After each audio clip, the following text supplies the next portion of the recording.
Okay, so look, we're going to take every moment you have and we're going to turn it into a moment to sell. You know, I'd been selling for a couple of years. I was a young salesperson, 23, 24 years old, and this man named Ray, who often came to the company where we were at because he did transactions with the owner there, he had kind of taken interest in me, taken me under his wing a little bit, and one day he pulled me aside and he says, "Hey, Grant, I got to ask you a question. You know, why do you go to lunch with your fellow salesperson, Gene, so often?" And I was like, I was perplexed by this question because it seemed perfectly natural that I'd go to lunch with a friend or a coworker, okay? Well, the truth is I wasn't doing it with friends. I was doing it with this guy that worked with me every day named Gene. You know, and I couldn't really give Ray an answer. And Ray looked at me and said, "Grant, Gene will never buy anything from you. Never." This hit me like a truckload of golden bricks. And it really got me to confront how much time and energy that I'd been wasting by just going to lunch with Gene. You know, every day.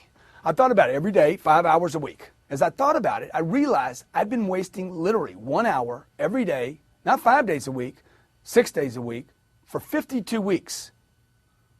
Do you know how much time that is? I'd spent 312 hours of my time with someone that would never, ever, in any way, shape, or form, in the future, in another lifetime, on another planet, ever buy anything from me.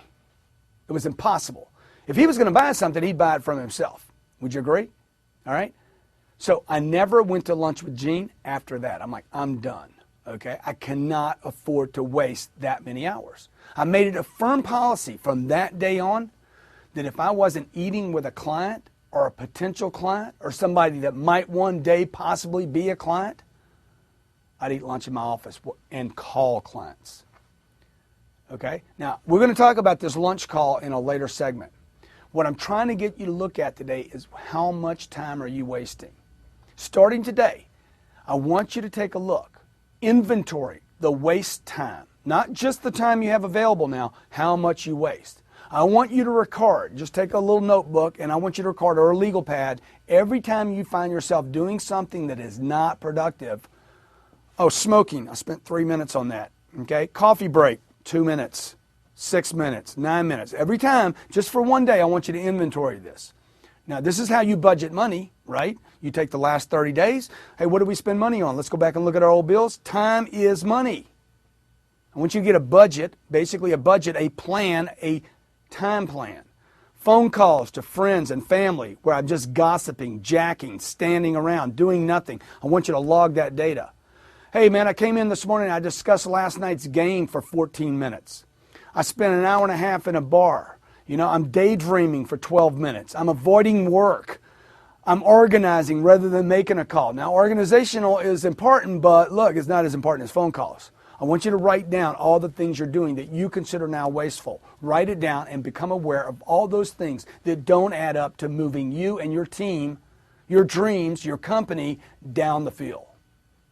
Look, what if you only had 1 hour left to win the game? Huh? What if you only had 10 minutes to win the game? What if you only had 30 seconds? Folks, you can't take breaks constantly and waste time when you've got to work the ball down the field. You only have a 3 minute, a 1 minute. You only have so many timeouts. You're on the clock. When the buzzer rings, game over. He who makes the most of time accomplishes the most. Would you agree? The people that are highly, highly successful, I'm not talking about my level of success. I'm talking about, billionaire people, okay? These people can accomplish massive amounts of action in shorter period of time, okay? Make the decision now that you control time. Quit saying, well, I don't have enough time, like somebody else is producing it for you, all right? It is your time. Time is not controlling you anymore, okay? You control time. Change your mind about not who controls it, not just who controls it, but that you can actually produce time. Become the master of the clock, not the slave to it. Start your inventory today of all wasteful actions.